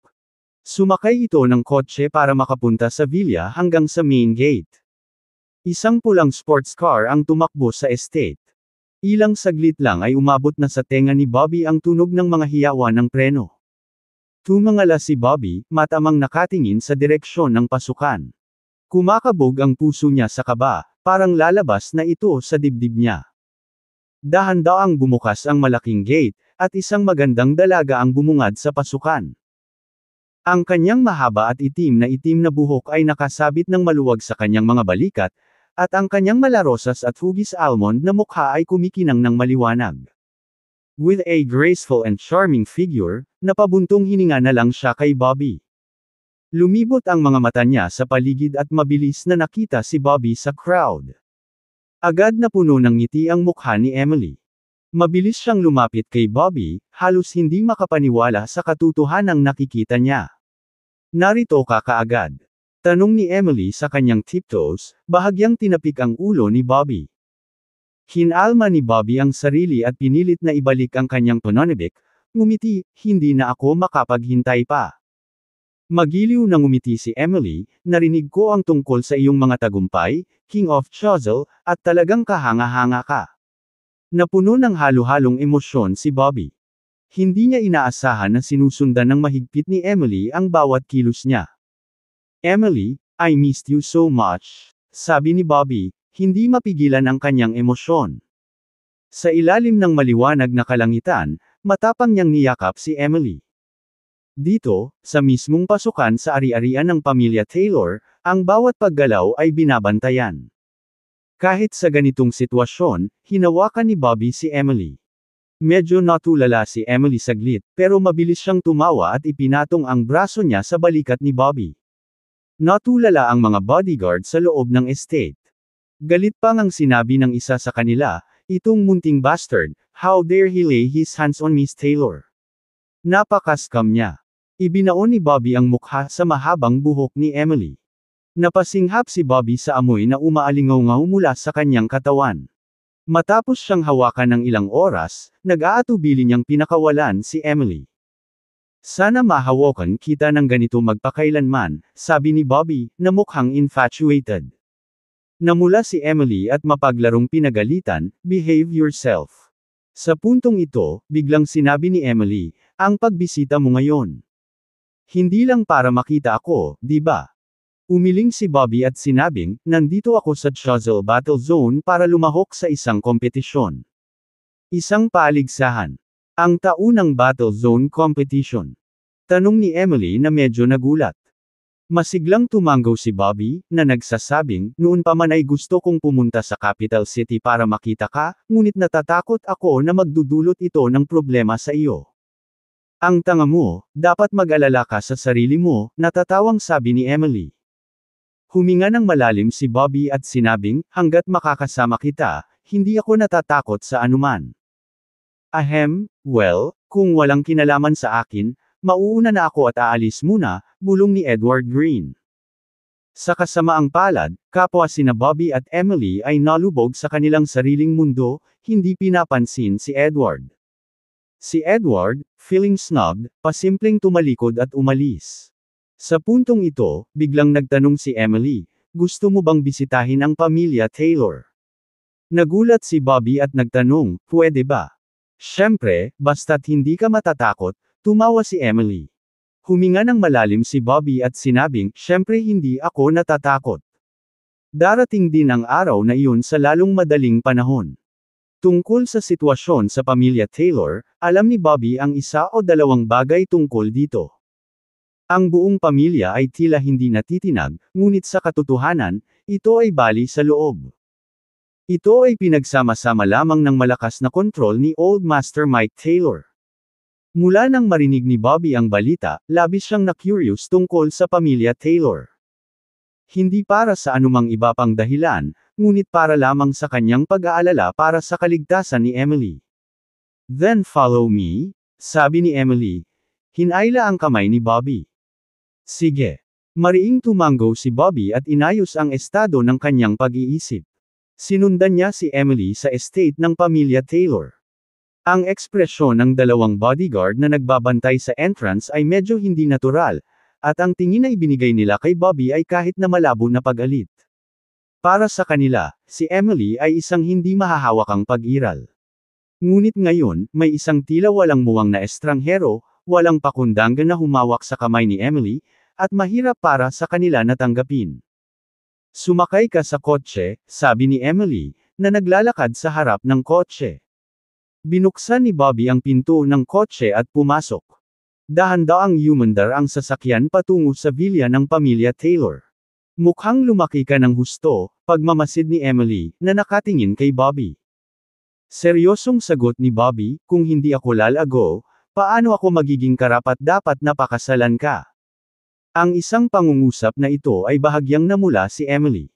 Actually, ibinuka ni Emily ang kanyang bibig, na parang may sasabihin. Pero sa huli, umiling siya at ngumiti, wala lang. Nagmaneho ang dalawa sa malawak na estate. Sa sandaling ito, isang matandang lalaki na may dalang tungkod ang nakatayo sa itaas na palapag ng villa, tahimik na pinapanood ang lahat ng nangyayari. Ang matandang ito ay walang iba kundi ang tunay na Panginoon ng pamilya Taylor, si Dwayne Taylor. "Guro, ang taong ito ay si Bobby Aguilar," sabi ng punong Katie-wala, yumuko. "Manam," walang pakialam na sagot ni Dwayne Taylor. Ang punong Katie-wala ay pansamantalang nagtanong, "Paalisan ba natin siya?" Umiling si Dwayne at sinabing, "Hindi na kailangan." Natahimik sandali ang punong Katie-wala, pagkatapos ay nagsabi, "Guro, minsan mong sinabi na si Bobby Aguilar ay maaaring maging iyong huling trump card. Hindi ba nararapat na ilantad siya ngayon?" Hinaplos ni Dwayne Taylor ang kanyang balbas at bumantong hininga, "Talaga, ngunit hindi lahat ay maaaring nasa ilalim ng kontrol ng isa. Minsan mas mainam na hayaan ang kalikasan na kunin ang landas nito." Ang pag-uusap ng dalawa ay tila misteryoso. Bilang pinuno ng pamilyang Taylor, si Dwayne Taylor ay likas na nagtataglay ng napakatalas na pag-iisip at hindi pangkaraniwang pananaw.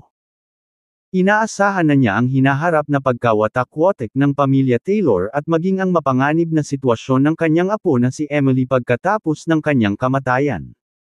Kaya, itinuring ni Dwayne Taylor si Bobby bilang kanyang huling safety net. Hindi sa ibang dahilan kundi dahil anak ng lalaking iyon si Bobby, at ito lang ang sulit na pagsusugal sa mga mata ni Dwayne Taylor. Kabanata 319. Mabagal na umandar ang sasakyan sa kalsada, ngunit hindi man lang nakakabagot ang paglalakbay. Sa wakas, huminto ang sasakyan sa entrance ng villa. Mabilis na humakbang pasulong ang dalawang bodyguard sa pinto at binuksan ang mga pinto ng sasakyan para kina Bobby Aguilar at Emily Taylor. Napasulyap si Bobby Aguilar sa dalawang bodyguard at hindi niya maiwasang mabigla. Ang lakas siguro ng dalawang bodyguard na ito ay kapantay ni Kato Cain. Kaya ganito ang maging nasa isang malaking pamilya, bulong ni Bobby, bahagyang nakasimangot. Sinubukan niyang palawakin ang kanyang banal na kahulugan upang madama ang presensya ng sinumang eksperto sa loob ng ari-arian ng pamilya Taylor. Hindi nagtagal, naramdaman ni Bobby ang ilang nakakatakot na aura. Ang mga aura na ito ay nagmula sa iba't ibang direksyon, ngunit maaari silang sumugod sa villa sa unang sandali kapag kinakailangan. Ang gayong mga hakbang sa seguridad ay nakadama ng matinding panggigipit kay Bobby. "Let's go," commanded si Emily Taylor kay Bobby Aguilar. Tumayo si Bobby Aguilar sa pintuan, mukhang kinakabahan. Pinipigilan ng kanyang pananabik, humakbang siya papasok sa villa. Ang unang bagay na nakakuha ng kanyang mata ay isang magandang bulwagan. Ang bulwagan na ito ay pinalamutian ng sinaunang estilo, puno ng mga kasangkapang yari sa kahoy. Ang pagkuha lamang ng anumang piraso ay magpapakita ng mataas na halaga nito. Walang masyadong tao sa bahay ngayon. Pumasok na silang lahat sa trabaho, nakangiting paliwanag ni Emily. Sa gabi, dapat bumalik ang lahat. Tumanggo si Bobby. Bukod sa kaba, may naramdaman din siyang pananabik sa kanyang puso. Dahil gusto niyang malaman kung anong uri ng mga tao ang mga inapo ng pamilya Taylor. Sa sandaling ito, lumitaw ang isang matandang lalaki sa ikalawang palapag. Tumingin siya kina Bobby Aguilar at Emily mula sa itaas, nagsalita sa medyo malamig na tono, "Emily, akyatan mo siya." Matapos ibitawan ang mga salitang ito, tumalikod si Dwayne Taylor at umalis. Ang gayong nagyayelong ugali ay ikanalitaw ni Bobby, ngunit matagal na niyang hinala na magiging ganito ang ugali ng mga miyembro ng pamilya Taylor, kaya hindi siya masyadong nabigla. "Napakabait na tao ng lolo ko, huwag kang matakot," muling pagtitiwala ni Emily sa kanya sabay kindat. Isang mapait na ngiti ang ibinigay ni Bobby, "Nis. Sa iyo lang siya mabait, baka hindi sa iba." Si Bobby ay lihim na naghanap ng impormasyon tungkol kay Dwayne Taylor, na sinasabing may palayaw sa capital city, Emperor Taylor. Ang titulong ito lamang ay nagsalita sa paghanga at pangamba ng publiko para sa kanya. Kasunod ni Emily, dumating si Bobby sa itaas na palapag. Ang ikalawang palapag ay may ganap na kakaibang estilo ng dekorasyon. Kung ikukumpara sa lamig ng unang palapag, mukhang mas mainit ito. Sa sandaling ito, si Dwayne Taylor ay nakaupo sa isang sofa, nakatingin sa isang chessboard. Dalawang katulong ang nag-asikaso sa kanya, nagdadagdag ng tsaa at nagbuhos ng tubig. Dir-diretsyong naglakad si Bobby Aguilar palapit kay Dwayne Taylor at yumuko, sinabing, "Nice to meet you, Mr. Mike Taylor." Hindi umimik si Mike Taylor. Tila nasa chessboard ang lahat ng atensyon niya. Inipon ni Bobby ang kanyang lakas ng loob at umupo sa tapat ni Mike Taylor, ang kanyang mga mata ay bumabagsak din sa pisara. Ang aksyon na ito ay nagulat kay Mike Taylor, ngunit nanatili pa rin siyang tahimik. Habang ang dalawang lalaki ay patuloy na nakatitig sa chessboard, hindi rin umimik si Emily. Medyo mabigat ang atmosphere, parang tumigas ang hangin. Sa sandaling ito, ginawa ni Bobby ang unang hakbang, sinira ang hindi pagkakasundo. Kumuha siya ng chess piece at inilagay sa board. Ang aksyon na ito ay hindi lamang nagulat kay Mike Taylor kundi nagulat din kay Emily.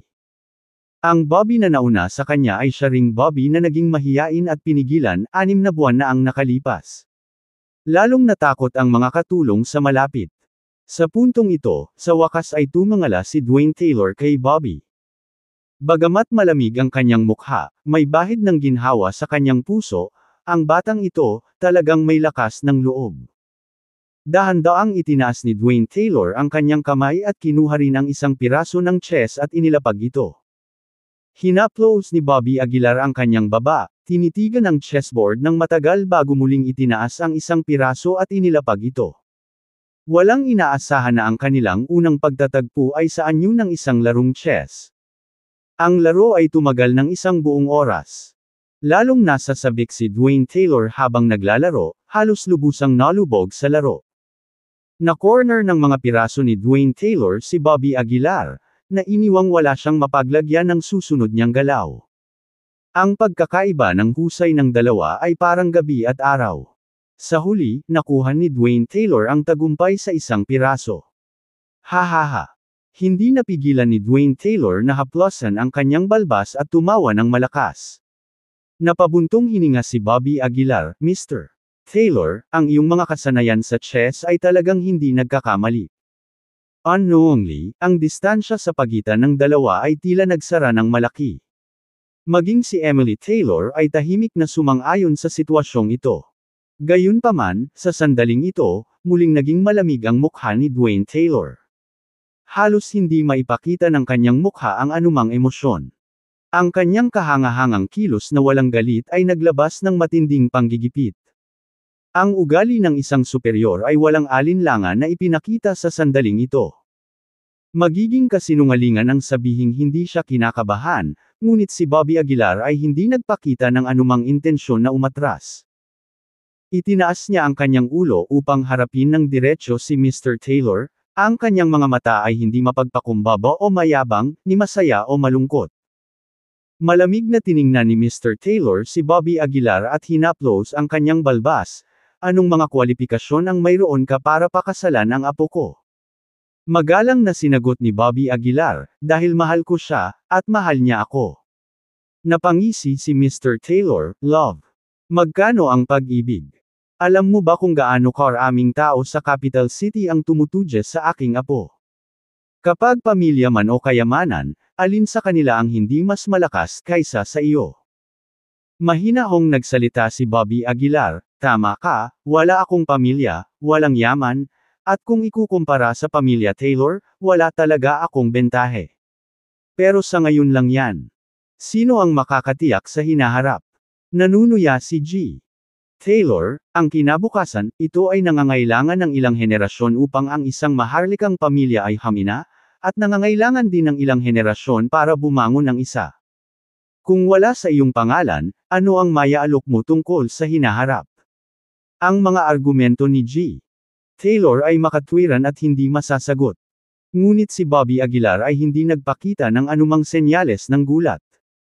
Minsan, ang katapatan ang pinakamahalagang katangian kapag kaharap ang mga nakatataas.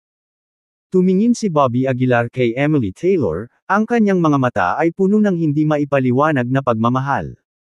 Kung hindi nagpakita si Emily, maaaring namuhay ako ng isang ordinaryong buhay. Ang pagtatrabaho, pagkakaroon ng mga anak, pagtanda ng dahan-dahan, pamumuhay ng hindi kapansin-pansing buhay, lahat ay nababalot ng kadiliman. Ngunit ang presensya ni Miss Taylor ay nagpaunawa sa akin na sa mundong ito, mayroong liwanag at siya ang aking liwanag. Sa puntong ito, huminto si Bobby Aguilar, seryosong tumitig kay Dwayne Taylor, at sinabing, "Mr. Taylor, sa iyo, maaaring wala na akong kwenta ngayon, ngunit kahit anong pilit mo akong pigilan, walang pag-aalinlangan kung hahabulin si Miss Taylor, pumayag ka man o hindi." Nang sabihin ang mga salitang ito, hinampas ni Mr. Taylor ang mesa at tumayo. Malamig niyang sabi, "Nagdedeklara ka ng digmaan sa akin. Bobby Aguilar, huwag mong gamitin ang iyong mga hindi gaanong mahalagang tagumpay bilang iyong kapital. Hayaan mong sabihin ko sa iyo, mula sa sandaling pumasok ka sa pamilya Taylor, maaari kong mawala ang iyong kinabukasan magpakailanman." Sa sandaling matapos siyang magsalita, naramdaman ni Bobby Aguilar ang ilang malalakas na aura na papalapit sa kanya. Napakalinaw ng mamamatay tao na espiritu ni Dwayne Taylor. Niniting ni Bobby Aguilar ang kanyang mga kilay ng mahigpit, pinakilos ang kanyang panloob na enerhiya, at naghanda na gamitin ang shrinking ground into an inch para makatakas anumang oras. "Ginoo Taylor, pasensya na, pero hindi ako pwedeng mamatay bago ako magpakasal kay Miss Taylor." Tumayo si Bobby Aguilar, halatang handang tumakas. "Sa tingin mo makakatakas ka?" Malamig na sabi ni Dwayne Taylor. Ang mapang-ipong aura mula sa lahat ng direksyon ay naging halos imposible para kay Bobby Aguilar na makagalaw. Kahit na ang pag-urong ng ground into an inch ay tila imposibleng maisakatuparan. Nagdulot ito ng kaunting takot kay Bobby Aguilar. Without shrinking ground into an inch, baka mamatay talaga siya dito ngayon. "Sige, Lolo, huwag mo na siyang takutin." Sa sandaling ito, nagsalita si Emily Taylor sa isang mapang-akit na tono. Kabanata 320. Ang mga salita ni Emily Taylor ay nahuli kay Bobby Aguilar. Lalong naging awkward si Dwayne Taylor, sinabing, "Emily, hindi pa ako tapos sa pagganap ko. Mag-perform. Pag hindi ka tumigil, magagalit ako." Kumunat ang noo ni Emily Taylor habang kunwaring galit.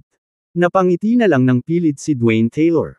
Hinaway niya ang kanyang kamay at agad na nawala ang paligid. Bumalik sa normal ang katawan ni Bobby Aguilar sa isang iglap. Anong nangyayari? Si Bobby Aguilar ay medyo naliligaw. Pilit nang umiti si Dwayne Taylor, "Kung hindi ako titigil, baka mapupunit ng apo ko ang balbas ko." Napakamot ng ulo si Bobby Aguilar, tila naguguluhan. Ano nga ba ang nangyayari? Bakit parang ibang tao si Mike Taylor sa isang kisap mata? "Gusto ka lang subukan ng lolo ko," tumawa si Emily Taylor. Nakangiting sabi ni Dwayne Taylor, "You perform well. Hindi mo ako binaygo." Hindi napigilan ni Bobby Aguilar ang tumawa, nagkakamot ng ulo at nagligtas. "Sa totoo lang, ngayon lang ako natakot. Magaling ka na." Marahan na tinapik ni Emily Taylor ang ulo ni Bobby Aguilar. "Sige, kung wala nang iba, samahan mo ako sa isang laro ng chess," sabi ni Dwayne Taylor na nakangiti. Sa sandaling ito, si Dwayne Taylor ay tila nagbago mula sa isang mataas at makapangyarihang Panginoon tungo sa isang magiliw na matandang lalaki. Okay. Mabilis na sumang-ayon si Bobby Aguilar. Maglalaro kayong dalawa ng chess, at tutulong ako sa kusina, sabi ni Emily Taylor. Hindi napigilan ni Bobby Aguilar ang kanyang pagtataka, ikaw, magluluto ka. Mula nang bumalik siya mula sa River City, nagsusumikap siya sa kanyang mga kasanayan sa pagluluto, tumawa si Dwayne Taylor. Namula si Emily Taylor, huwag kang magsalita ng walang kaparirikan. Pagkatapos sabihin ang mga salitang iyon, mabilis na lumayo si Emily Taylor. Agad na inayos ni Bobby Aguilar ang chessboard at nagsimulang makipaglaro kay Mike Taylor. Sinasabi nila na ang chess ay sumasalamin sa buhay, at hindi may kakaila na ang pangkalahatang pananaw ni Mike Taylor ay hindi pangkaraniwan. Sa halos lahat ng laro, si Bobby Aguilar ay natalo ng malungkot at madalas na hindi alam kung saan ilalagay ang kanyang mga piraso. Pagkatapos ng 3 round, hindi nanalo si Bobby Aguilar ni isang laro. Hahaha. Hindi napigilan ni Mike Taylor ang tawa.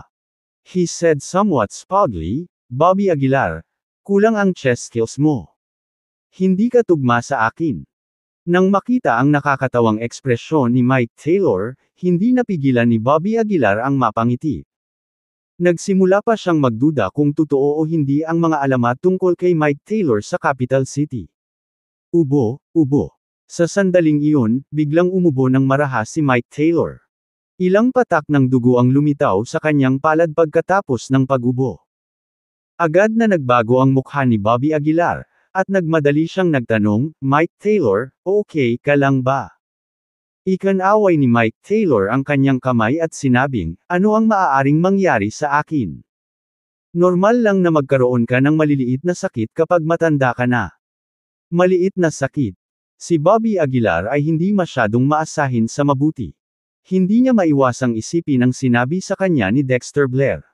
Pagkatapos ay isinaaktibo niya ang kanyang mga kasanayan sa medikal at tumingin kay Mike Taylor. Gaya ng inaasahan, isang mahinang madilim na enerhiya ang nagtagal sa noo ni Mike Taylor. Bagamat banayad ang madilim na enerhiya, walang alinlangan na dala nito ang aura ng kamatayan. Mike Taylor, hindi mo ba nasuri sa ospital?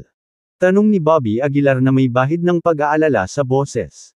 Ikinaway ni Mike Taylor ang kanyang kamay, sabi ko sa iyo, ayos lang ako.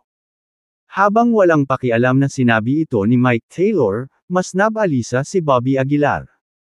Saglit siyang nag-alinlangan, pagkatapos ay tumayo at sinabing, Mike Taylor, may isang bagay na hindi ako sigurado kung sasabihin ko o hindi. Ikinaway ni Mike Taylor ang kanyang kamay, na nagpapahiwatig na wala siyang pakialam.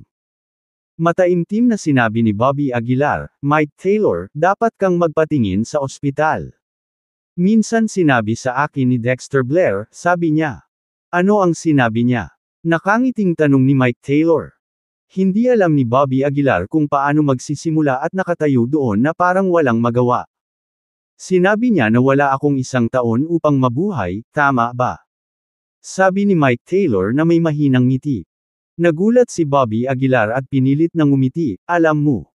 Ibinaba ni Mike Taylor ang piraso ng chess sa kanyang kamay, dahan-daang nagsalita, alam niya. Kaya paanong hindi ko malalaman ang kalagayan ng aking sariling katawan? Kung gayon, bakit wala kang naisip na solusyon? Tulad ng Divine Alchemist Pavilion, Ikinaway ni Mike Taylor ang kanyang kamay, naputol ang sinabi ni Bobby Aguilar.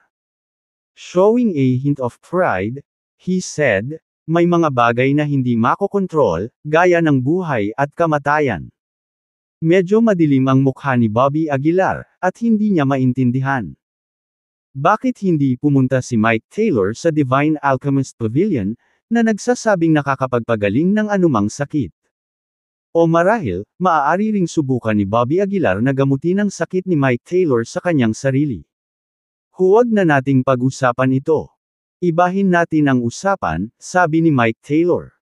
Hindi ito mapabayaan ni Bobby Aguilar, kaya nagtanong siya, alam ba ito ni Emily?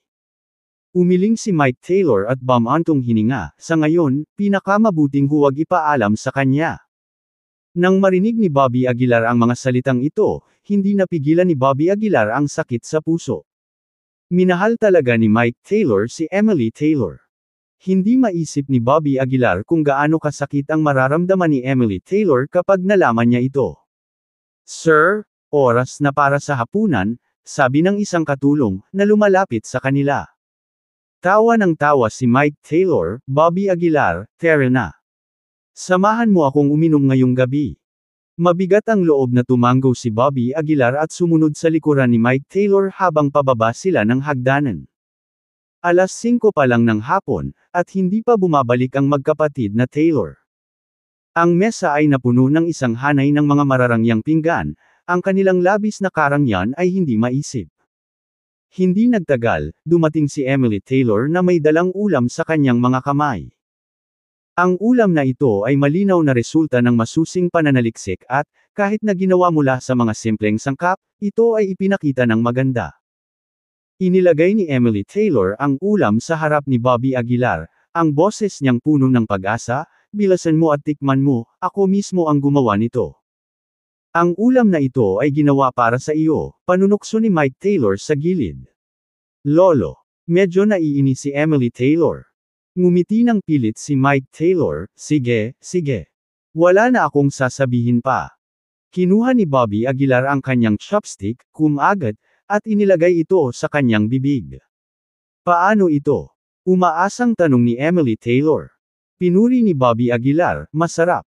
Napakasarap. Talaga." Tuwang-tuwa si Emily Taylor na muntik na siyang mapatalon. "Talaga." Dinampot ni Bobby Aguilar ang kanyang chopstick at nagsimulang kumain na parang baboy, pinala ang pagkain sa kanyang bibig. Dahil dito, lubos na nasiyahan si Emily Taylor, at bumulong siya, "May gagawin pa akong iba para sa iyo sa hinaharap." Habang nag-e-enjoy sila sa mainit na eksena, pumasok ang isang medyo may edad na lalaki mula sa labas.